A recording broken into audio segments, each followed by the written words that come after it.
So what I would like to talk about is expectations and the power they wield in the classroom. In my master's program in the attack of the teenage brain, I ran across this study in 1964. Robert Rosenthal did an experiment where he told a set of teachers that a random sample of students' intellect was about to bud like cherry trees, according to a fake IQ test that he had given to those random kids.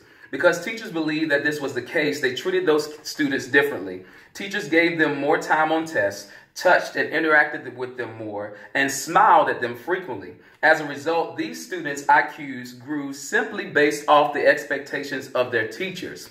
So I want to talk about expectations and what research has proven concerning them, and also my personal experience with them. I also want to talk about the negative effects of expectations and how I navigated through high school through the expectations of my teachers. A lot of what I'm talking about will be geared toward black males, but I'm talking about the expectations of all students. Those students can be those who with learning disabilities, physical handicaps, or any marginalized students by society. I don't want to sugarcoat the issue or be obscene about the topic, but I believe we can't ignore what the data says about certain groups in education. Black male teachers represent 2% of the teaching population, so our voice and opinions many times are rarely heard. Lastly, I will want to end with this spoken word, "Will you fight for me?" I have not memorized it, but I do want you to hear it. It says, "Will you fight for me? I'm in a war with very few allies because of all lies. They say that I do not have the capacity to learn like my other peers. They say that I'm a troublemaker and in need of medication. What I truly need is someone who has their PhD in love. Will you fight for me? Because there's a 66% chance of me coming from a poor neighborhood than my white peers. And because of that, most schools I go to seem to be haunted with the idea that life can't live here. Will you fight for me?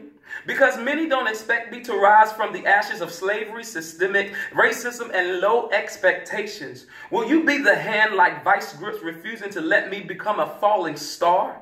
Because history is so quick to identify my plight and my enslavement, but never show me as the king I used to be before hands that rob cradles snatched me from motherland. Will you fight for me?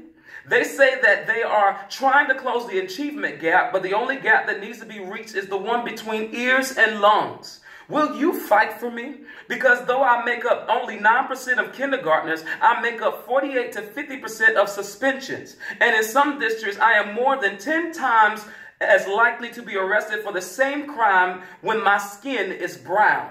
Will you fight for me? Because I'm portrayed as someone who is a great sports, entertainment, and crime. Great in sports, entertainment, and crime. Though the NFL and NBA are 65% to 75% black, only 8 and 3 out of 10,000 go pro. If those are my odds, is it not odd that even prison's prime goal is to have composites of whole brown faces fractioned by negative interactions with a system counted on their failure, proclaiming it's natural? I'm positive you can do the math. Will you fight for me? Because fighting for me is ensuring that someone will stand before you and ask, will you fight for me?